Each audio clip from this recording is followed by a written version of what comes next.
পক্ষে দাঁড়ায়।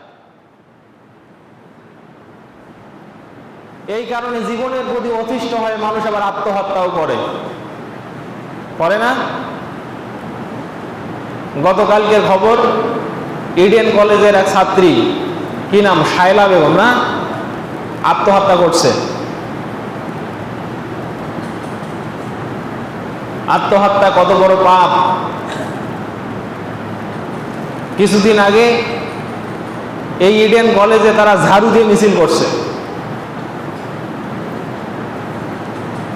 রাজাকারের বিরুদ্ধে মিছিল, মৌলবাদীর বিরুদ্ধে মিছিল, পোশাকের স্বাধীনতার জন্য মিছিল। এখন যেই মুহূর্তে প্রেক্ষাপট পরিবর্তন, অতীতের পাপ গ্লানি হয়ে যখন ধরা দিয়েছে, আর সহ্য করতে পারে না, জীবনের প্রতি বিতৃষ্ণা এসেছে, এখন গলায় ফাঁস দিয়ে আত্মহত্যা করল। আল্লাহ রাসূল সাল্লাল্লাহু আলাইহি ওয়াসাল্লাম বলছেন, কোনো ব্যক্তি যদি তার নিজের জীবনের ফয়সালা নিজেই করে, নিজেই যদি নিজের জীবনকে হত্যা করে, তাহলে জাহান্নামে এই শাস্তিটাই তাকে বারবার দেওয়া হবে।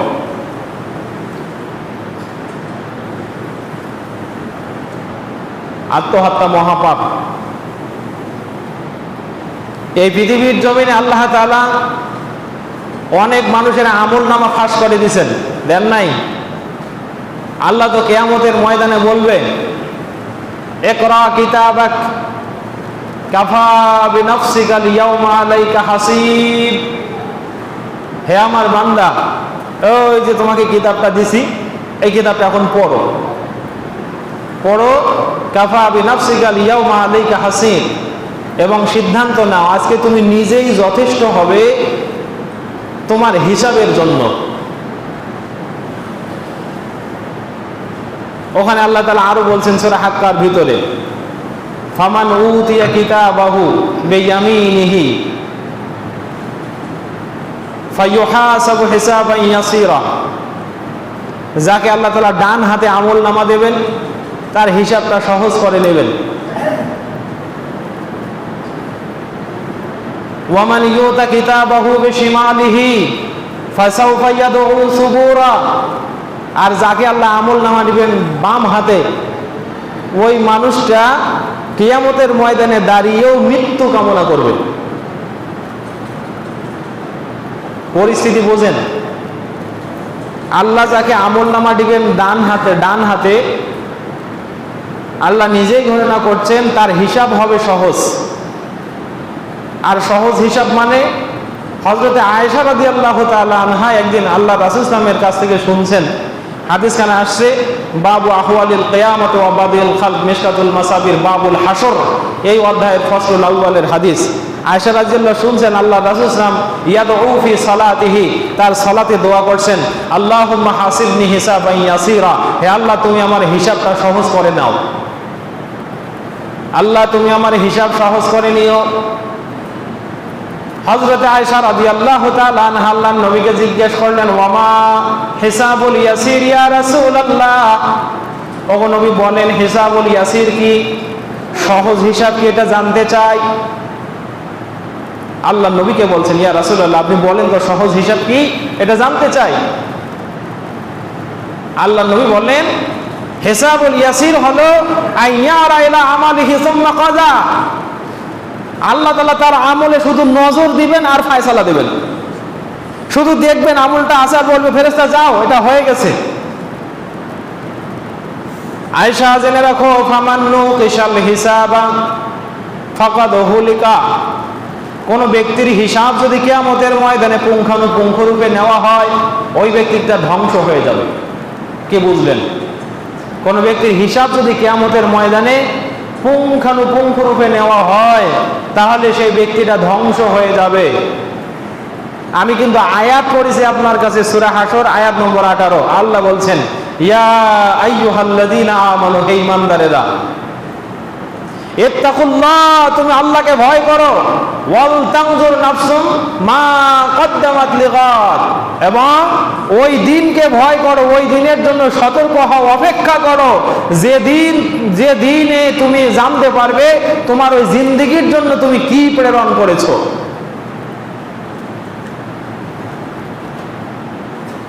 ওয়াত্তাকুল্লাহ ইন্নাল্লাহা খাবীরুম বিমা তা'মালুন। তুমি ভয় করো আল্লাহকে, কেননা আল্লাহ কিন্তু তোমার জীবনের সমালিহি, যার কিতাবটা বাম হাতে দেয়া হবে। ফাসাউফা ইয়াদউ সুবুরা, ওই ব্যক্তিটা কিয়ামতের ময়দানে দাঁড়িয়েও মৃত্যু কামনা করবে। অথচ আল্লাহ বলেন লা ইয়ামুতু ফিহা ওয়ালা ইয়াহইয়া, মৃত্যুর পরে যে জিন্দেগি, ওই জিন্দেগি যে শুরু হবে আর শেষ হবে না। সেখানে মানুষ যদি জাহান্নামে যায়, ও বাঁচবেও না আর মরবেও না, বরং বাঁচা মরার মাঝখানে থাকবে। সম্মানিত উপস্থিতি, আমার তো মনে হয় কিয়ামতের ওই আমলেরও হাতে আমল নামা হয়ে ধরা দিয়েছে। এত পরিমাণ জুলুম আর অত্যাচার মানুষের উপরে করেছে, এত পরিমাণ নোংরামি দেশে তারা করেছে, এত পরিমাণ ভণ্ডামি করেছে, যেটা বর্ণনা করতে গেলে আজকে আমাদেরকে আবার তাদের আসনে সমাসীন হয়ে তাদের এই চর্চা করতে হয়। কিন্তু আমরা সেটা করব না, বরং আমরা সকলে আল্লাহর কাছে ইস্তেগফার করব। আমরা জানি ইন্নাহু কানা গাফফারা, নিশ্চয় তিনি আল্লাহ হলেন ক্ষমাশীল।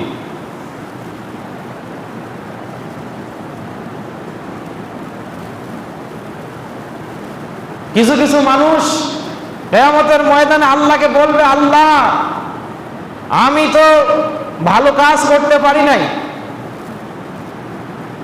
সে আল্লাহকে বলতে চাইবে ওয়াদাকাত আলাইহিমুল আরদু বিমা রাহাবাত, সে আল্লাহকে বলতে চাইবে আল্লাহ আমি পৃথিবীর জমিনে ভালো কাজ করতে পারিনি, তার কারণ পৃথিবীর জমিনটা আমার জন্য সংকীর্ণ ছিল। আমি যখনই ভালো কাজ করার জন্য বের হতাম, পৃথিবীর ভিতরে কিছু জালেম ছিল যারা আমাদেরকে জুলুম করে করে আমাদের ঘাড়ে ধরে ধরে আমাদেরকে আবার ঘরে ঢুকাই দিয়েছে।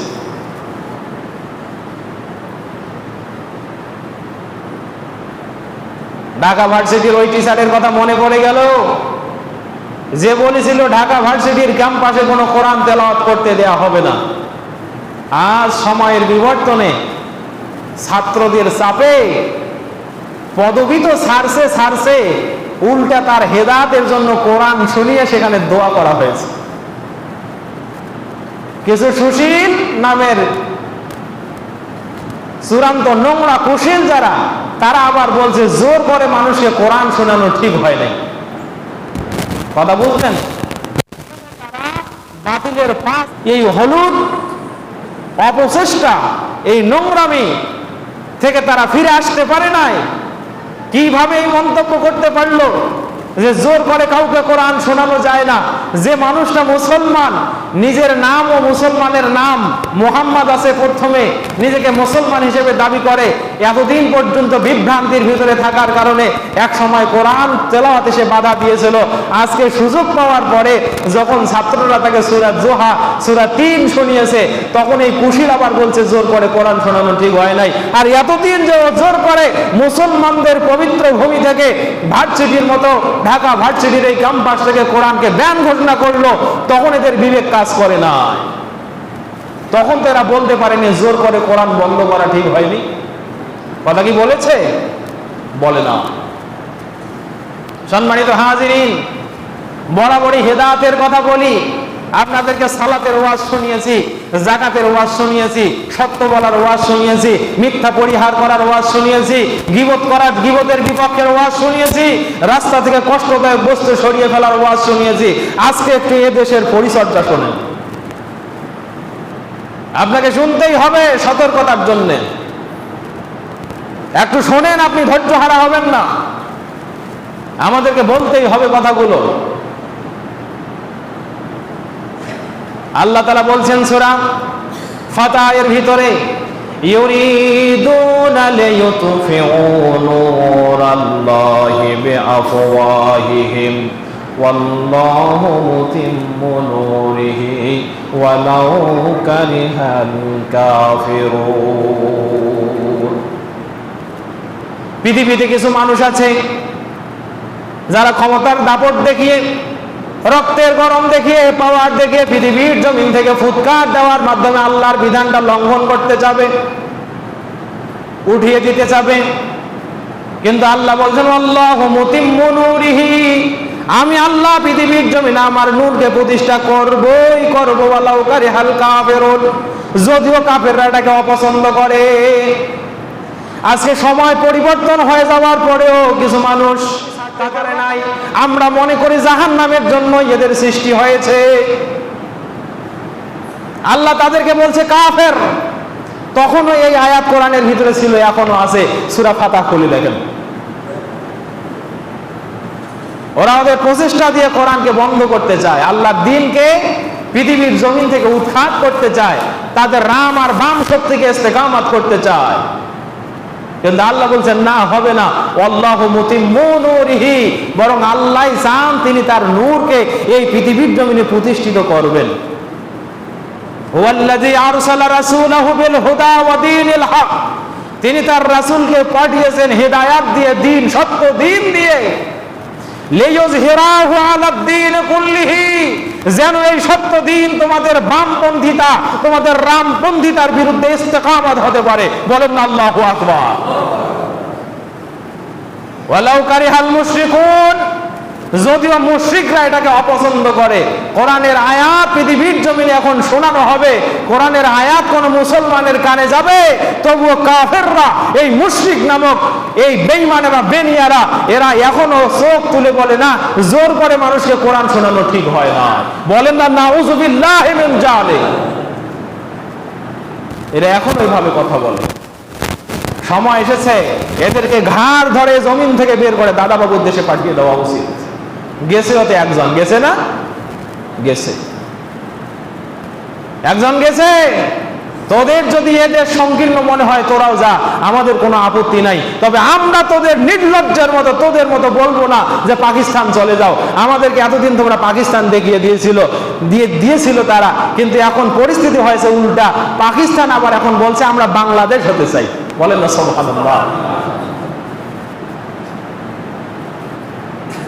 যে দেশে 95% মুসলমান বসবাস করে, যে দেশে 95% মুসলমান বসবাস করে, প্রায় 4.5 লক্ষ মসজিদ যে দেশে অবস্থান করে, যে দেশের মানুষ আল্লাহু আকবার এর ধ্বনি শুনে ঘুম থেকে উঠে, যে দেশের মানুষ এশার সালাত আদায় করার পরে আবার ঘুমাতে যায়, সেই দেশের মানুষকে কোরআন থেকে দূরে রাখা যাবে না।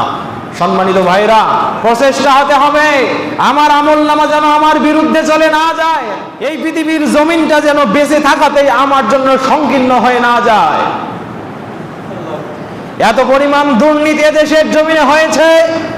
এক পারমাণবিক, রূপপুর পারমাণবিক বিদ্যুৎ কেন্দ্র থেকে এতদিন পর্যন্ত তাহাজ্জুদ গুজার এই খুনি মহিলা, রক্ত পিপাসু খুনি যে $50,000 লোপাট করেছে এক রূপপুর পারমাণবিক বিদ্যুৎ কেন্দ্র থেকে। এদেশে 1000টা মেগা প্রকল্প হয়েছে। এক রূপপুর থেকে যদি $50,000, আমি টাকার কথা বলছি না, $50,000 সে একাই লোপাট করে, তাহলে তার ডান হাত কত লোপাট করছে, বাম দিকে যে কেরামান কাতিবিন ডানে বায়ে বসে তারা কত লোপাট করেছে। এরকম হাজার হাজার হাজার হাজার মেগা প্রকল্প এদেশে হয়েছে। এই প্রকল্পগুলো থেকে তারা কত হাজার কোটি কোটি ডলার কিংবা টাকা লোপাট করেছে, আপনার আমার হিসাবে মাথা এটা ধরবে না, এটা ধরবে না। পরিস্থিতি হয়েছে এমন, এদেশের আল্লামা এক সময় বলেছিলেন, সময় এমন আসবে যে পালানোর জন্য ইঁদুরের গর্ত খুঁজে পাবে না। বাংলার জমিন তাকে ঠাঁই দেয় নাই, ভারতে গিয়ে বসে আছে। এখন ওনাকে মায়া কান্না করতেছে, দেশ আমার বাপের, দেশ তোর বাপের, ফিরে আসি একেবারে। সম্মানিত হাজিরিন, আমি বলছি যেটা অন্যায়কে অন্যায় বলতেই হবে, ন্যায়কে ন্যায় বলতেই হবে। অথচ এই মহিলা এতদিন রাতের বেলা তাহাজ্জুদ পড়তো, যায় নামাজ নিয়ে সামনে আসতো, আর চোখের পানি ছেড়ে দিয়ে বলতো, স্বজন হারানোর ব্যথা আমিও বুঝি। জেনে রাখবেন, পৃথিবীর জমিনে একটা পাপ আছে, পাপটার নাম হলো জুলুম। জুলুম যদি কোনো ব্যক্তি জমিনে করে, এটার বিচার আরশে হবে না। এ বিচার কোথায় হবে না? আরশে হবে না। জুলুম আয-যুলমু যুলমাতুন ইয়াউমাল কিয়ামা, জুলুম কিয়ামতের ময়দানে অন্ধকার হয়ে ব্যক্তির কাছে ধরা দেবে, কোনো রাস্তা খুঁজে পাবে না। আল্লাহ বলবেন, যাও যাও, অমুকের এত টাকা জুলুম করে খেয়েছো, ওই টাকা ফেরত দিয়ে আসো। সেদিন তো টাকা থাকবে না। লা দিনারুন ওয়ালা দিরহামুন ফি হাযিহিল ইয়াউম ফিল ইয়াউম, ওই দিন কোনো দিনার থাকবে না, কোনো দিরহাম থাকবে না। এরপরে আল্লাহ বলবেন, তো তোমার দিনার দিরহাম আজকে তো কিছুই নাই। ওই যে পাহাড় পরিমাণ টাকা পৃথিবীর জমিনে ইনকাম করেছো, সব সুইস ব্যাংকে গিয়ে তালা লাগিয়ে দিয়েছো। আজকে কি করবা? তোমার আমল নামা থেকে পুণ্যগুলো দিয়ে দাও। বলবে, আল্লাহ পুণ্য নাই, কি দেই? ওই যার কাছ থেকে যে তার দেনাদার, তার আমল নামায় কোনো পাপ থাকলে ওইটা আনি এখানে চাপা। পরিস্থিতি কেমন উল্টা হবে, পৃথিবীর জমিনেও শাস্তি হবে। জুলুম জালেম তার জুলুম পরিমাণ শাস্তি না হওয়া পর্যন্ত পৃথিবীর জমিন থেকে মৃত্যুবরণ করবে না, ইল্লা তাওবা ইলাল্লাহ, যদি কেউ তওবা করে সেটা আলাদা কথা। সময় এসেছে তওবা করতে হবে। এক সালমান এফ রহমান, অত ওদেরও পীর পীর, আমাদেরও পীর। ৩৬,০০০ কোটি টাকা শুধুমাত্র 5টা ব্যাংক থেকেই নিছে। দেখেননি পেপারে আপনারা? আচ্ছা, এদিকে এত টাকা লাগে কেন? মরে যাওয়ার পরে সাইজ ভেদে না হয় কবর একটু কম বেশি, কিন্তু ৩.৫ হাতের নিচে যাওয়ার কোনো উপায় আছে? আমার উচ্চতা 5 ফিট 9 ইঞ্চি, হয়তো কবর লাগবে তার চেয়ে একটু বড়, যেহেতু আমি শরীরটা আমার ঢুকবে। তো এইটুকুই তো সর্বোচ্চ নিব, এত টাকা আমার জীবনে লাগবে কেন? কেন লাগবে এত টাকা? দুর্নীতি করতে করতে এমন আতিশয্যে চলে গেছে, সময় যখন তাদের বিপক্ষে, আল্লাহর নবীর চূড়ান্ত সুন্নাহ দাড়ি মোবারক, এই দাড়িটা পর্যন্ত কাইটা ওই নৌকার উপরে উঠে বসে আছে। তো নৌকা তো চলে না, তুমি উঠলি কেন বেটা?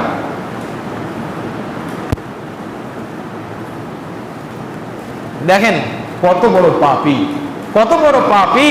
আফসোস এদের জন্য, ধিক্কার এদের জন্য, আফসোস। এখন আবার জেলে বসে দেখে মায়া কান্না করতেছে, আমাকে ছেড়ে দেন, দেশটা ঠিক করে দেব।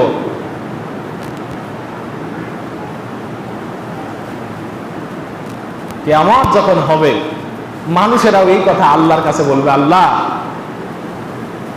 রব্বানা আরিনাল্লাযাইনা আযাল্লানা মিনাল জিন্নি ওয়াল ইনস নাজআলহুমা তাহতা আকদামিনা লিয়াকুনা মিনাল আসফালিন রব্বানা ইন্না আতানা সাদাতানা ওয়া কুবরা'ানা ফাআদাল্লুনা আস-সাবিলা রব্বানা আতিহিম যিফাইন মিনাল আযাব।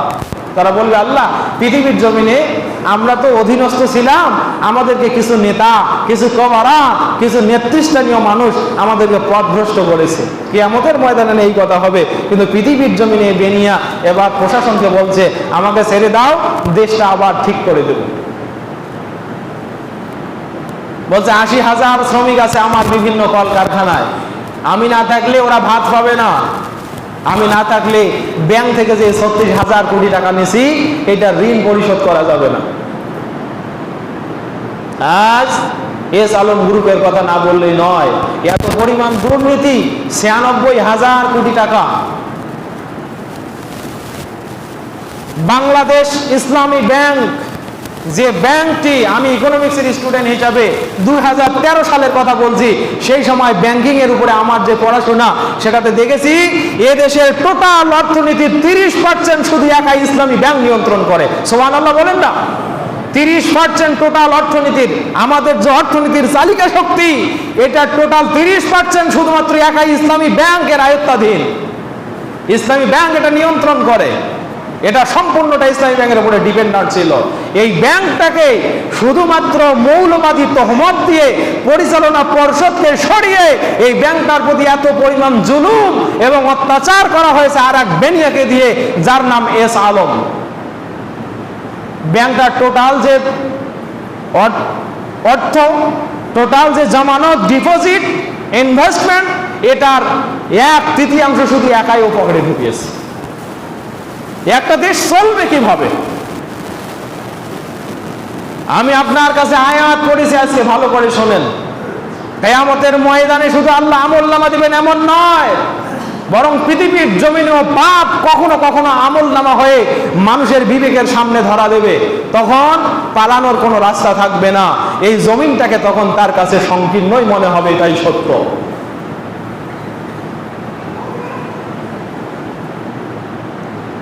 এত টাকা লোপাট করলো, আচ্ছা এই টাকাগুলো নিয়ে কি তারা কবরে যাবে? আবার এখন শুনতেছি তার মাধ্যমে লোপাটের এই টাকা শুধু পাইছে বড় আপার ছোট বোন, মানে আমাদের ছোট আপা আর তার ছেলে। পৃথিবীর জমিনে একমাত্র বিজ্ঞানী যার কোনো আবিষ্কার নাই, এইরকম নব্য বিজ্ঞানী, সে নাকি এই 2 সূত্রে এর মাধ্যমে টাকাগুলো সব বিদেশে নিয়ে গেছে। আজকে শুধু কপাল চাপড়াচ্ছে। ঠিক কিয়ামতের ময়দানে যেমন মানুষগুলো কপাল চাপড়াবে, আল্লাহ তাআলা সূরা ফজরের ভিতরে দিয়েছেন, ইয়াকুলু ইয়া লাইতানি কদ্দামতু লিহায়াতি ফায়াউমাইযিন লা ইউআযযিবু আযাবাহু আহাদ ওয়া লা ইউসিকু ওয়াসাকাহু আহাদ। সেদিন মানুষেরা কিয়ামতের ময়দানে কপাল চাপড়াবে, ইয়া লাইতানি, হায় আমার পর কপাল, কদ্দামতু লিহায়াতি, আমার এই জীবনের জন্য কিছু যদি পাঠিয়ে দিতাম, তাহলে ফালিয়াউমা লা ইউআযযিবু আযাবাহু আহাদ, আমাকে বাধা আযাব দেওয়ার মতো কেউ থাকতো না, ওয়ালা ইউসিকু ওয়াসাকাহু আহাদ, এবং তাকে বাধার মতো, শক্ত করে বাধার মতো কেউ থাকতো না। কি বুঝলেন? তাদের আমলনামা, আমাদের আমলনামা কিয়ামতে এইভাবে ধরা দেবে।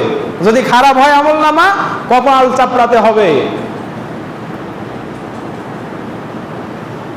মনে মনে বলবে, হায় আফসোস, যদি ভালো কাজ করতাম তাহলে আজকে আমাকে কেউ বাঁধতেও পারতো না, আমাকে কেউ শাস্তিও দিতে পারতো না। বাধার কথা, শাস্তি দেওয়ার কথা কেন? আল্লাহ তাআলা সূরা হাক্কার ভিতরে বলছেন, এই ফেরেশতারা ওই জালিমদেরকে খুঁজো, তাদেরকে ধরো, ওয়াসাল্লু ফাখুযুহু ওয়া গুল্লুহু, তাদেরকে ধরো, গল্লুন, তাদেরকে বাঁধো, সুম্মাল জাহিম সাল্লুহু, উল্টা করে জাহান্নামে ফেলো, সুম্মা ফি সিলসিলাতিন জারউহা 70 যিরাআন ফাসলুকু, জাহান্নামের শক্ত খুঁটিতে ৭০ গজ জিনজির দিয়ে বাঁধো। তো জাহান্নামে তো শুধু আযাব আর আযাব, আগুন আর আগুন, সেখানে আল্লাহ তাআলা মানুষকে আবার খুঁটিতে বাঁধবেন কেন? উত্তর তো একটাই, লিয়াযুকু আযাবান শাদীদা, যেন তারা আল্লাহর আযাবটাকে কঠিন ভাবে, কঠিন থেকে কঠিনতর ভাবে, অসহায়ের মতো উপলব্ধি করতে পারে। এমন পরিস্থিতি আজকে তাদের পৃথিবীর ময়দানে হয়েছে। দীপুমণি শুধু কাঁদে, ছোট্ট বাচ্চার মতো ফুপিয়ে ফুপিয়ে কাঁদে। সাবেক শিক্ষামন্ত্রী এত পরিমাণ টাকা লোপাট করেছে, গোটা বাংলাদেশ ব্যাংকের টাকাগুলো একটা পাতি নেতাকে থেকে শুরু করে তাদের উচ্চতর যত নেতা আছে সকলের বাড়িগুলো একটা ব্যাংকের ভল্টে পরিণত হয়ে গেছে। আর এদেশের শোষিত বঞ্চিত শিক্ষক 17 দিন একটানা আমরণ অনশন করেছে শাহবাগের এই চত্বরে। মাত্র কয়েকশো কোটি টাকা লাগে তাদের 2টা দাবি মেনে নিলে, সেই দাবিটুকু মেনে নেওয়ার সামর্থ্য তাদের হয় নাই। অথচ আমি যতটুকু দেখেছি 3 নেতা মিলে যতটা লোপাট করেছে, এদেশের 10টা বাজেট তাদের লোপাট করা টাকা দিয়ে দেওয়া সম্ভব। বলেন না নাউজুবিল্লাহ? এদেশের 10টা বাজেট শুধুমাত্র তাদের টাকা দিয়েই দেওয়া সম্ভব। এখন তাদের ডানপন্থী, বামপন্থী, ডান হাত, বাম হাত, পাতি নেতা, বড় নেতা, মাঝারি নেতা, লেস কাটা নেতা, পা কাটা নেতা, মোসারু নেতা, এরা কতটুকু খেয়েছে তাদের গুলো দিয়ে আরে হিসাব করলে কতটা বের হবে, এই হিসাবে জাতি কখন পাবে?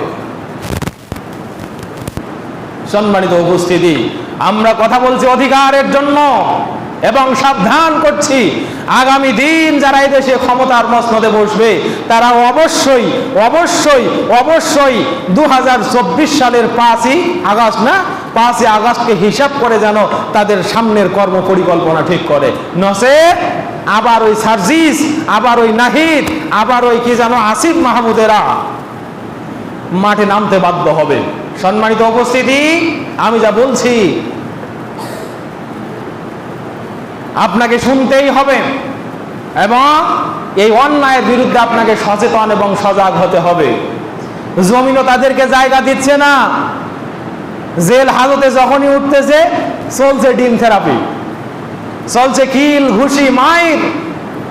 আমাদের আলেমদের উপরে অত্যাচার হয়েছে, কিন্তু আমি এমনও কথা শুনেছি আলেমরা যখন জেলে গেছে জেলারদের জেলখানার মধ্যে কিছু কিছু পুলিশ ভাই এমনও আচরণ করেছে, তাদেরকে জায়নামাজ দিয়ে দিয়েছে, কোরআন মাজিদ হাতে দিয়েছে, তাদের কাছ থেকে দোয়া কালাম শিক্ষা গ্রহণ করেছে। আলেম ঢুকেছে জেলখানায়, হাজার হাজার চোরকে কোরআনের সবক দিয়ে ভালো মানুষ করে বাইরে বের করে আনতে সমর্থ হয়েছে। কিন্তু তোদেরকে হেদায়েত করবে কে? এখন তো আর আল্লামা সাইদি জেলে নেই, এখন তো আর মুফতি জসিমউদ্দিন রহমানি জেলে নেই, এখন তো আর আমির হামজা নেই, এখন তো আসাদুল্লাহ আল গালিব নেই। এখন তোমাদেরকে জেলখানায় বসে হেদায়েত করবে কে? তার মানে বোঝা গেল পৃথিবীর জমিন তোমাদের জন্য যেমন সংকীর্ণ, জেলখানায় বসে পচে মরবি সুবহানাল্লাহ শেখানোর মতো মানুষকে আর খুঁজে পাবি না। অত্যাচারের চূড়ান্ত পরিণতি এমনই হয়, অত্যাচারের চূড়ান্ত পরিণতি এমনও হয়। আমার ভাইরা, সতর্ক হন, সজাগ হন, নিজের অধিকারের কথা বলুন। আগামীতে যারা এই দেশে আসবে তারা যদি অন্যায় পথে আমাদেরকে পরিচালিত করতে চায়ও, আল্লাহর সাক্ষী, কুনু কাওয়ামিনা বিল কিসতি শুহাদা লিল্লাহ, তোমরা সকলেই একজন সত্যের পক্ষে একবারে চূড়ান্ত শক্তিশালী খুঁটি হয়ে দাঁড়িয়ে থাকবে। এটাই হলো আল্লাহর হিসাব, এটা হলো আল্লাহর ফতোয়া। হে পৃথিবীর জমিনের মানুষেরা, তোমাদেরকে আমি বানিয়েছি পৃথিবীর খলিফা। তোমাদের কাজ হবে এই পৃথিবীটাকে আমার দেখানো সুন্নাহ মতো আবাদ করা, আল্লাহর দেখানো পথ পদ্ধতি এবং তরিকা মতো এই পৃথিবীর জমিনটাকে আবাদ করা। এটা হলো প্রতিটা মানুষের মানুষ হিসেবে মানবীয় দায়িত্ব। আল্লাহ সেজন্য বলছেন, কুনু, তোমরা হয়ে যাও কাওয়ামিনা লিল্লাহ, আল্লাহর জন্য একটা শক্তিশালী স্তম্ভ, খুঁটি, বিল কিসতি, সত্যের জন্য। আল্লাহর পক্ষ থেকে যে সত্য, যেটা ন্যায়, যেটা আদল, যেটা ইনসাফ, সেটার জন্য তোমরা সকলে একজন দায়িত্বশীল হয়ে যাও।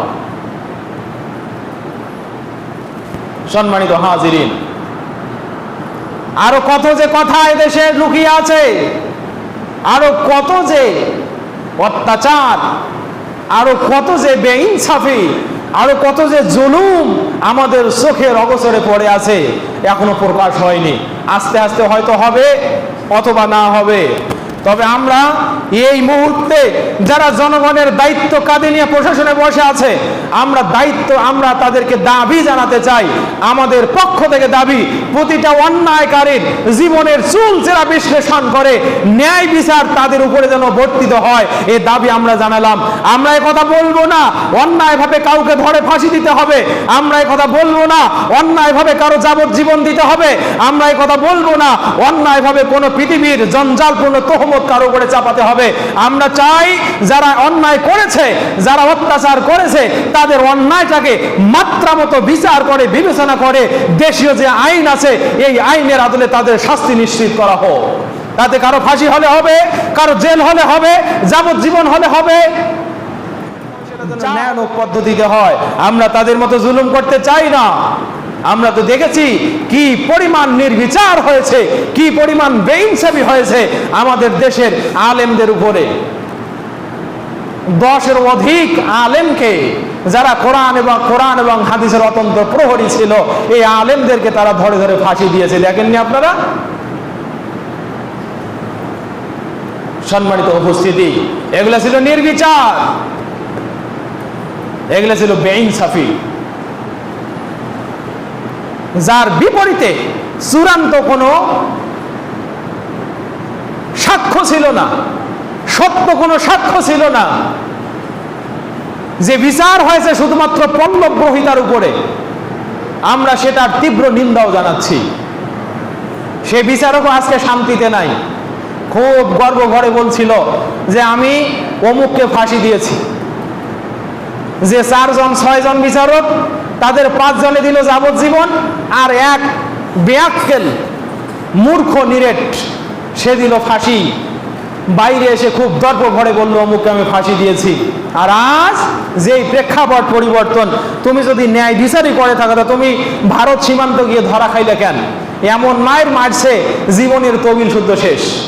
সম্মানিত হাজিরিন, আমি যা বলছি আপনাকে, অন্যায় যদি আমল নামা হয়ে চোখের সামনে ধরা দেয় তাহলে পালানোর রাস্তাটুকুও বন্ধ হয়ে যায়। আপনার কি বিশ্বাস হচ্ছে না তারা যে তাদের হাতে আমল নামা পেয়েছে? আমল নামা শুধু কিয়ামতে মানুষ পাবে এমনটাই তো নয়। আজ এই যে মানুষের সাক্ষ্য, আমরা আমাদের ক্ষুদ্র জীবনে তাদের অত্যাচার যেটা দেখেছি, এটাই তো যথেষ্ট বড় আমল নামা, এটাই তো সুন্দর আমল নামা তাদের জন্য। আমরাই না আমল নামা তাদের হাতে ধরিয়ে দিতে পারি, ওটা তোমার অন্যায়, এই যে 36,000 কোটি টাকা, ওই যে 96,000 কোটি টাকা, ওই যে $50,000, ওই যে রাতের অন্ধকারে জেলখানায় ঢুকে ব্রিগেডিয়ার জেনারেল, মেজর জেনারেল কে যেন, ওনাকে হত্যা করা, জবাই করা, এটাও তো আমরা দেখলাম। রায় হয়েছে ফাঁসির, রায় সেটা যেভাবেই হোক, ফাঁসিটাই হোক, তুমি গিয়ে তাকে জবাই করলে কেন? সম্মানিত হাজিরিন, এজন্যই বলছি অত্যাচার যার জীবনে যতটুকু আছে সতর্ক হতে হবে। জেনে রাখবেন অত্যাচারের এই সীমা মরার আগ মুহূর্ত হলেও আপনার চোখের সামনে আসবে এবং এটার জন্য আপনাকে সাফার করতেই হবে, এ কথা চূড়ান্ত সত্য। আল্লাহ রাব্বুল আলামিন এই অন্যায় থেকে আমাদেরকে বাঁচাক। আমরা আল্লাহর কাছে দোয়া করি, আল্লাহ আমরা যেন নিজেরাও জালেম না হই এবং অন্য কারো জুলুমেরও শিকার না হই। রব্বুল আলামিন ওয়াজআল লানা মিন লাদুনকা সুলতানান নাসীরা। রব্বুল আলামিন এই দেশটাকে সুন্দরভাবে পরিপাটি করার জন্য, সুন্দরভাবে গঠন করার জন্য আমরা তোমার কাছ থেকে, তোমার পক্ষ থেকে, তোমার কাছ থেকে চূড়ান্ত সাহায্য চাই। তোমার পক্ষ থেকে আমরা কিছু সুন্দর, ইনসাফপূর্ণ, সুবিবেচনাপূর্ণ মানুষ চাই, যারা আমাদেরকে এই আমার সোনার দেশটাকে আবার সোনাতে পরিণত করবে। বলেন আমিন, আল্লাহুম্মা আমিন। আমাদের এই দেশটাকে আরো যদি তাদের ক্ষমতার এই পাল্লা লম্বা হতো, আমার মনে হয় এ দেশে শুধু মানুষই থাকতো। আমার মনে হয় এদেশে শুধু মানুষই থাকতো, মানুষের পরার মতো বস্ত্র থাকতো না। আমার মনে হয় এদেশে শুধু মানুষই থাকতো, এদেশের মানুষ শুধুমাত্র ওই আফগানিস্তান, ফিলিস্তিনের মতো, আফগানিস্তানের কথা বললামই বা কেন, এখন তো আফগানিস্তানের উদাহরণ টানা যায় না। দেখেন একটা দেশ, যুদ্ধ বিধ্বস্ত একটা দেশ, কোরআনের ছায়াতলে এসে এখন তাদের টাকা পৃথিবীর তৃতীয়, তাদের যে অর্থনৈতিক যে মানদণ্ড, যে আমাদের টাকা বলি, তাদের যে দিনার বা দিরহাম, রুপি, এটা পৃথিবীতে এখন তৃতীয় শক্তিশালী কারেন্সি। সুবহানাল্লাহ বলেন না, তৃতীয় শক্তিশালী কারেন্সি, যে কারেন্সি এখন গোটা বিশ্বের মানদণ্ডে বুক চিরে মোকাবেলা করতে পারে। সমাজ থেকে দুর্নীতি, অবক্ষয়, জুলুম, নির্যাতন যদি প্রশমন করা যায়, তাহলে একটি দেশকে সোনার দেশে পরিণত করতে 50 বছর সময় লাগে না। অথচ আমার বাংলাদেশের এই সোনার ভূখণ্ডের বয়স আজকে 53 বছর। নামে শুধু সোনার বাংলা, এ বাংলায় শুধু আমরা খুঁজে পেয়েছি জালেম, শুধু খুঁজে পেয়েছি চোর, দুর্নীতিবাজ, ধান্দাবাজ আর বেনিয়া, নৃশংস হত্যাকারী। এইরকম মানুষগুলোকে আমরা খুঁজে পেয়েছি। এই সোনার বাংলায় আমরা সোনার মানুষ এখনো খুঁজে পাই না। সময় এসেছে, চোরদেরকে আহ্বান জানাবো, চুরি ছাড়ো। হাত কাটা যদি নাও যায়, এই মুহূর্তে মানুষের রোষে পড়ে যতটুকু শিক্ষা। ডাকাতদেরকে বলবো এখনো সময় আছে, ঘাড়ে লাঙ্গল নিয়ে মাঠে যাও, আর রাতের বেলা ডাকাতি করার কোনো দরকার নাই। বেইনসাফিদেরকে বলবো আলেমদের শিষ্যত্ব গ্রহণ করো। ইনসাফ কাকে বলে শোনো। দেখো না ডাক্তার শফিকুর রহমান এত পরিমাণ জুলুম এবং নির্যাতন হয়েছে, এই দেশটা এই লোকটার কথা নিয়ে গোটা বিশ্ব আজকে প্রশংসায় ভাসছে তার কথায়। প্রথম কথা, আমরা সকলকে ক্ষমা করে দিলাম। পারতেন না নির্যাতনের জন্য তাদের যে মাঠের নেতা কর্মী আছে তাদেরকে লেলিয়ে দিয়ে চিহ্নিত কিছু মানুষকে ধরে ধরে জবাই করতে পারতেন, কিন্তু না। আমার এলাকার যিনি আমির, আমি তাদের কথা বলছি, আমাকে রাজনৈতিক মানুষ মনে করবেন না, আমি সত্য কথা বলছি, আমার জীবনের অভিজ্ঞতা শেয়ার করছি।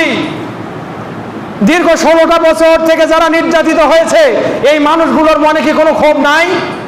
অবশ্যই ক্ষোভ আছে, থাকার কথা এখনো হয়তো আছে, কিন্তু তারা যে সহিষ্ণুতা, যে সহিংসতা, যে সাম্যতা, যে ন্যায়ের চূড়ান্ত উদাহরণ দেখিয়েছে, এমনটা আমরা কোনো রাজনৈতিক দলের ক্ষেত্রে এখনো দেখতে পাই না। তারা বলেছে, ঠিক যেমন আল্লাহ রাসূল সাল্লাল্লাহু আলাইহি সাল্লাম মক্কার প্রান্তরে ঢুকেই বলছে, লা তাসরিবা আলাইকুমুল ইয়াউম ওয়া আনতুমুল উতাকা ওয়া আনতুমুত তুলাকা ফা আনতুমুত তালাকা। হে মক্কাবাসী, শুনে রাখো, আমি তোমাদের হাতে নির্যাতিত হয়েছি, তোমাদের কারণে আল্লাহর আদেশে চূড়ান্তভাবে আমার জন্মভূমি, আমার মাতৃভূমি আমি ছাড়তে বাধ্য হয়েছি। তোমরা এত পরিমাণ জুলুম আমার উপরে, আমার মুসলমান সাথীদের উপরে করেছো, আমরা টিকতে পারি নাই। তোমরা মনে করো না আজকে মক্কা যখন আমাদের হাতে, আমরা তোমাদের গলায় ছুরি চালাবো। তোমরা মনে করো না আজকে মক্কা যখন আমাদের হাতে, আমরা তোমাদেরকে নির্বিচারে হত্যা করব। তোমরা মনে করো না আজকে মক্কা যখন আমাদের হাতে, আমরা তোমাদেরকে মক্কার জমিন থেকে ঘাট ধরে বের করে দেব। আমরা এমনটা করব না। ফান্তুমুল উতাকা, আমি মুহাম্মদ আমার সাথীদের পক্ষ থেকে দীপ্ত কণ্ঠে ঘোষণা করছি, আজকে তোমরা স্বাধীন। যে যার ঘরে লুকিয়ে থাকো, তোমরা যদি আমাদের বিরুদ্ধে আর কখনো অস্ত্র না ধরো, আমরা তোমাদের বিরুদ্ধে আর কখনো কোনো প্রতিশোধ নেব না। এটা ছিল মুহাম্মদ সাল্লাল্লাহু আলাইহি ওয়াসাল্লামের আদর্শ।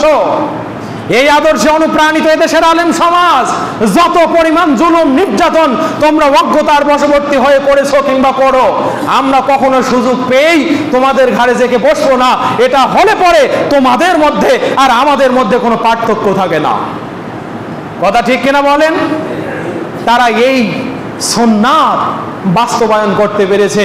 এজন্য আমি এই দলটার নেতা কর্মীদেরকে সাধুবাদ জানাই। আল্লাহ যেন তাদেরকে আরো শুদ্ধ সমাজ দান করে। আগামীতে যদি তারা ক্ষমতার কোনো সামান্য প্রাপ্যতা তারা পায়, তারা যেন বিবেক এবং ইনসাফ পূর্ণতার সাথে এই দেশটাকে পরিচালনায় অংশগ্রহণ করে। আল্লাহুম্মা আমিন। সম্মানিত হাজিরিন, এজন্য আমি বলছি না, আমি আপনাকে কোনো দিকে তাড়িত করছি না, আমি আমার জীবনের অভিজ্ঞতা শেয়ার করলাম। এ দ্বারা প্রমাণিত হয় একমাত্র কোরআনই পারে পৃথিবীর জমিনটাকে অশান্ত অবস্থা থেকে শান্ত করতে। একমাত্র কোরআনের জ্ঞান অন্বেষণকারী মানুষগুলোই পারে অসভ্য মানুষগুলোকে সভ্যতার আলো দেখাতে। একমাত্র দ্বীনি আমল করা মানুষগুলোই পারে তাদের পাশের যে বিপদগামী বন্ধু, এই বন্ধুকে শুধরিয়ে অথবা এই বন্ধুর জুলুমের সমস্ত ইতিহাস মুছে দিয়ে তাকে আবার ভাই বলে বুকে টানতে। আপনারা কথা বুঝতে পেরেছেন কি না? আল্লাহ রাব্বুল আলামিন আমার এখন থেকে সামনে ঢাকা ভার্সিটিতে এই 50 বছর ইতিহাসে এই সামনের অক্টোবর মাসে, আগস্ট সেপ্টেম্বর মাসে সিরাত মাহফিল হবে। অলরেডি ডেট হয়ে গেছে, অথচ এতদিনে তারা ইফতার মাহফিল পর্যন্ত করতে দেয় নাই। বাংলায় আমি মনে করি কোরআনের সুবাতাস বইছে, ইসলামী আধিপত্যের সুবাতাস বইছে। বাংলায় আমি মনে করি ইসলামী খেলাফতের সুবাতাস বইছে। এই সময়টাকে হেলায় খেলায় নষ্ট হতে দেয়া যাবে না। আমাদেরকে সোচ্চার হতে হবে, কোরআনের পক্ষেই থাকতে হবে, আমাদেরকে অন্য কোনো পক্ষে যাওয়া যাবে না। এটা ছিল সত্য, এটা আপনার ইমানি দাবি।